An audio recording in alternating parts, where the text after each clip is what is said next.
상당수의 종교인들은 종교가 자신에게 자유 또는 구원을 안내해 줄 것이라 믿고 있다. 때문에 자유를 얻고자, 구원을 받고자 특정 종교를 선택해서 신앙생활을 한다. 때로는 자신의 욕구를 충족시킬 수 있는 곳을 찾기 위해 이리저리 옮겨 다니거나 또는 개종을 하기도 한다. 그러나 그들이 어디를 가든 어떤 종교를 선택하든 해당 종교단체에서는 경전과 교리를 바탕으로 굳건한 믿음과 실천의 신앙생활을 강조한다. 그러면 신도들은 해당 종교단체의 교리에 의한 프로그램에 따라 순한 양이 되어 스스로 자신을 훈련시킨다. 그런데 이처럼 열심히 신앙생활을 하면 과연 자유를 얻을 수 있는 것일까? 역사적으로 볼 때 그 어떤 종교가 우리에게 자유를 안내한 적이 있었는가?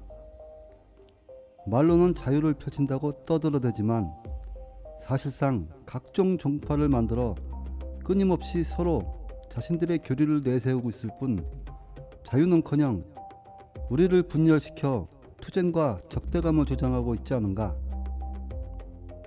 또한 열심히 신앙생활을 하면 구원받을 수 있는 것일까? 일찍이 석가모니, 예수 등을 비롯하여 다수의 종교적 지도자들이 나타나 자신들이 구원자임을 자처하였다. 그러나 그들이 우리를 구원했는가? 그들은 그 자신조차도 구원하지 못했다.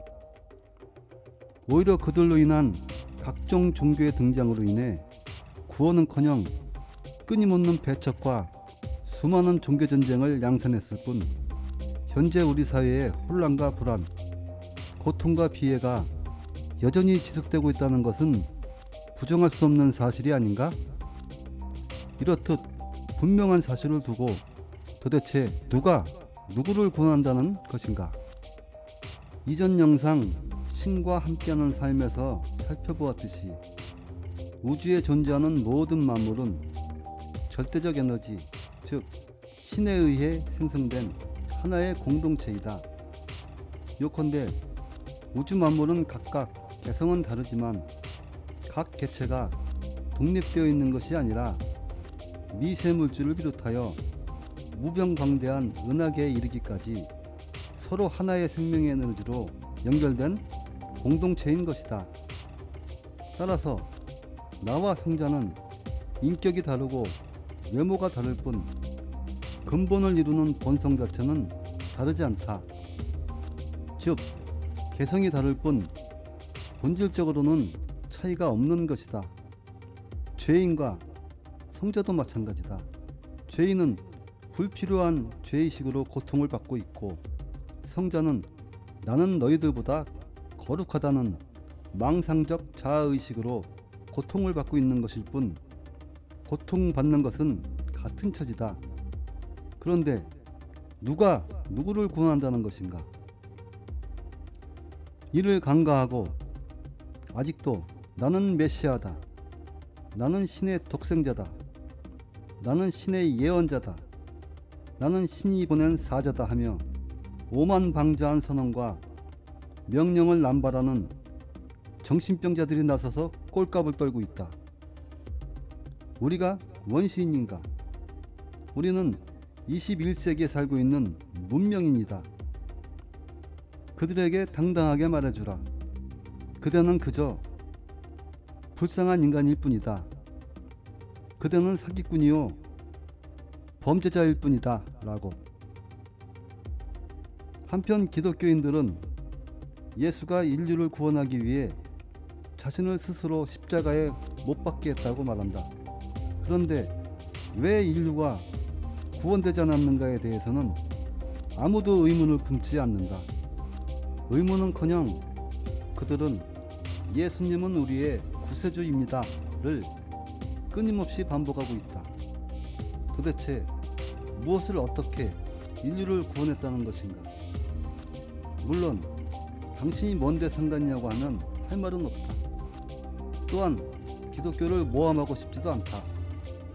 그러나 예수가 인류를 구원하기 위해 십자가에서 목숨을 버렸다는 말은 도무지 이해가 되지 않는다. 아무리 이해하려고 해도 예수를 통하여 인류가 구원받았다는 생각이 들지 않는다. 오히려 예수는 그 자신조차도 구원하지 못했다는 생각이 앞서기 때문이다. 역사적으로 볼 때 예수처럼 인류를 위해 자신의 목숨을 바친 행동은 그리 특별한 일이 아니다. 우리는 알고 있지 않은가. 역사적으로 우리 인류를 위해 죽음을 마다하지 않은 사람들이 적잖이 있었다는 것을. 그렇다면 그들 또한 우리의 구세주가 아닌가. 그런데 그 누구도 그들의 희생으로 인해 우리의 개인적인 죄가 사해진다고 말하지는 않는다.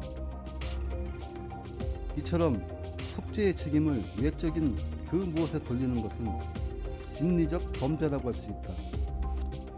구원을 개인의 본질적 신성이 아닌 특정 인물의 신성에 대한 믿음에 의존시키기 때문이다. 즉, 개인의 책임을 행위의 영역에서 분리시켜 맹목적인 신앙의 영역으로 유도하고 있는 것이다. 일례로 기독교를 들었지만 구세주를 믿는 모든 종교는 인간을 꼭두각시로 만든다. 우리의 신성과 자존감을 파괴해버리기 때문이다. 따라서 만약 그대가 누군가를 의지하여 구원을 바란다면 자신의 소중한 신성을 스스로 모독하고 있는 것이다. 구원을 받든 자유를 얻든 그대는 꼭두각시와 다름이 없다. 진지하게 생각해보라. 다른 누군가가 그대를 구원할 수 있다면 반대로 꼭두각시인 그대를 끝이 보이지 않는 암흑세계로 밀어넣을 수도 있지 않을까? 병적인 종교 집단은 집단 안과 집단 밖의 세상을 명확히 구분한다. 요컨대 악에 대한 절대적인 이데올로기를 바탕으로 집단 안은 선으로, 집단 밖은 악으로 규정한다. 따라서 병적인 종교 집단의 힘은 악을 얼마나 명확하게 규정하느냐에 따라 비례한다. 또한 교리를 잘 따르면 구원은 물론 천당을 보장한다는 당근 전략과 교리를 잘 따르지 않으면 최후의 심판을 받고 지옥에 떨어질 것이라는 채찍 전략을 동시에 활용한다. 이처럼 병적인 종교 집단은 천당과 지옥, 선과 악, 성스러움과 속됨 등 갖가지 이원론을 주장한다. 심지어는 육적인 사랑, 영적인 사랑을 논하면서 인간조차도 육체와 영혼으로 구분짓고 있다. 왜 그들은 이원론을 펼치는 것일까? 기득권 유지와 통치가 수월해지기 때문이다. 어찌하여 그런가? 그들이 내세우는 이원적 구분에 빠져드는 순간 추종자들은 자신의 체험보다는 교리를 잘 따름으로써 얻어지는 미래의 보상을 더 중요시하게 된다. 자연적으로 추종자들은 교리를 따르기 위해 자신의 본성을 망각한 채 구분과의 끝없는 투쟁을 하게 된다. 이러한 구분과의 투쟁은 에너지 소모를 야기한다. 따라서 추종자들은 에너지를 자신의 아름다운 꽃을 피우는 데 사용할 여력이 없어진다. 결국 추종자들은 구분의 꼭두각시가 될 수밖에 없다. 교주들이 바라는 것이 바로 이것이다. 에너지가 넘쳐나는 추종자들은 혁명을 일으키기 때문이다. 그들이 반란을 일으키게 되면 골치가 아프지 않은가. 때문에 추종자들을 구분의 구렁텅이로 몰아넣어 불의나 착취에 대항해 혁명을 일으키지 못하도록 에너지를 수진시키는 전략을 사용하는 것이다. 이렇듯 구분은 일종의 본성말살 행위와 같다. 본성말살의 일례로 코끼리를 보라. 코끼리는 거대한 덩치와 날카로운 상아를 지니고 있다. 때문에 사자조차 함부로 덤비지 못할 정도로 위풍당당하다. 그러나 상아를 얻으려는 인간들의 밀렵으로 인해 점차 상아 없는 동물이 되어가고 있다. 즉, 아름다운 상아의 위룡을 떨치며 초원을 누비던 코끼리들은 점차 사라지고 있는 것이다. 이처럼 인간들은 코끼리의 상아를 없애버림으로써 코끼리의 본성을 파괴하고 충만한 에너지를 무력화시켜 코끼리로서의 위용을 잃은 무력한 동물로 만들고 있다. 그토록 원기왕성했던 동물을 말이다. 상아 없는 코끼리를 보라. 이는 인간들의 범죄 행위로 인한 비극이라 할 수 있다. 병적인 종교 집단은 인간에게 이와 같은 짓을 저지르고 있다. 자신들의 기득권 유지와 통치를 위해 구분을 통하여 상아 없는 코끼리와 마찬가지로 인간의 본성과 에너지를 소멸시키고 있는 것이다. 병적인 종교 집단의 추종자들은 교리에 현혹되어 본성을 잃고 구분과의 투쟁의 에너지를 소모하고 있다. 기진맥진해진 추종자들은 결국 노예가 될 수밖에 없다. 인간의 불행과 고통이 여기서 비롯된다. 본성에서 분리되어 구분에 얽매여 있는 상태가 바로 지옥이기 때문이다. 구분에 현혹되지 말라. 인간의 인식 영역을 넘어선 절대의 실제에는 구분이 존재하지 않는다. 즉, 구분은 현상계인 상대의 세계에 존재하는 인간의 주관적인 의식에 의한 가치 판단일 뿐 절대적인 것이 아니다. 이를 간과하고 의식이 잠들어 있으면 병적인 종교 집단의 상대적 구분 전략에 말려들어 그들의 꼭두각시가 될 수밖에 없다. 그러나 의식이 깨어나게 되면 그 어떤 구분에도 현혹되지 않게 된다. 자연적으로 미래의 보상을 얻기 위해 그 어떤 대상을 의지하거나 또는 구분에 휩쓸려 교리를 신앙하는 수치스럽고 치욕적인 행위 따위는 하지 않는다. 이처럼 상대적 이원론을 초월하는 순간 구분의 꼭두각시가 아닌 불멸의 진정한 존재가 된다. 진정한 존재는 자신의 충만한 에너지를 간직하고 있다. 때문에 본성에서 뿜어져 나오는 에너지를 바탕으로 넝쿨이 뻗어 자연스럽게 꽃을 피우듯 자신의 존재 안에 아름다운 꽃을 피어나게 한다. 왜? 이미 그는 절대의 실제와 함께하고 있으니까. 교리를 믿어야 할까? 체험을 신뢰해야 할까? 여러분은 어떤 선택을 할 것인가? 병적인 종교 집단의 교주들은 궁극적, 절대적인 진리가 자신의 교리에 있다고 주장하며 믿음을 강요하고 있다. 즉, 자신의 교리가 유일한 진리로서 절대적 확실성을 지니고 있기 때문에 의심의 여지 없이 믿어야 한다는 것이다. 그러나 추종자가 교리를 이해하거나 검증하려면 먼저 자신의 체험을 통한 신뢰가 바탕이 되어 있어야 한다. 그런데 교리는 어디서 나온 것인가? 경전에서 나온 것이 아닌가? 그렇다면 경전은 내가 직접 체험한 진리가 아니지 않은가? 교주 또한 마찬가지다. 경전이 본인이 직접 체험한 진리가 아니지 않은가? 경전은 단지 타인의 체험을 옮긴 글일 뿐 나의 체험이 아니다. 체험은 언어로 전달할 수 없다. 언어로 표현하는 순간 체험의 본질이 사라지기 때문이다. 즉, 교리의 바탕이 되고 있는 경전은 특정 인물의 메아리에 불과한 것이다. 예컨대 부처나 예수가 진리를 체험했다고 가정하자. 그런데 그들이 자신의 체험을 직접 글로 남겼는가? 제자들이 기록하여 전해져 내려온 것이 경전이 아닌가? 물론 체험을 통해 흘러나온 그들의 말은 단순한 말이 아니었을 것이다. 마치 태양과도 같은 찬란한 빛의 소리였을 것이다. 그러나 제자들이 과연 그 빛의 소리를 있는 그대로 전달할 수 있을까?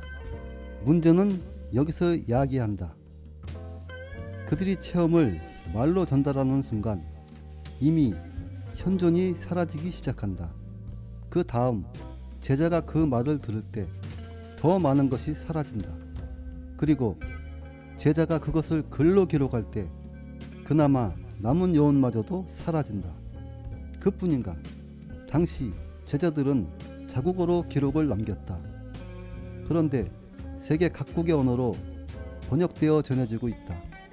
그렇다면 현재 우리가 읽고 있는 경전은 무엇인가? 원래 목소리에 아득한 메아리에 불과한 것이 아닌가? 병적인 종교 집단의 교주라는 인간들은 이러한 메아리 좀 읽었다고 꼴값을 떨고 있다. 그러나 그들은 여전히 무지의 먹구름에 덮여있는 장님일 뿐이다. 그들은 그저 경전을 읽고 쌓은 지식을 토해내며 떠들어대는 앵무새에 불과하다. 앵무새들은 자신의 체험이 아닌 경전을 바탕으로 교리를 세우고 믿음을 강요하고 있다. 그들은 자기 자신을 속이는 것도 모자라 추종자들의 인생을 망가뜨리는 범죄를 저지르고 있다. 진정한 종교의 세계에서 경전 지식이 무슨 의미가 있을까? 진정한 종교의 세계는 경전 해설이 아니라 체험의 세계다. 일례로 기독교에서는 사랑을 논한다. 때문에 사랑을 교리로 세워 운영하는 종파도 있다. 그렇다면 예수가 체험한 사랑의 아름다움, 그 기쁨, 그 향기를 우리가 과연 성경과 교리를 통하여 그가 느낀 사랑의 체험을 똑같이 느낄 수 있을까? 아마도 사랑 말만 되풀이하다가 사랑을 체험하지 못하고 인생을 마감할 확률이 높을 것이다.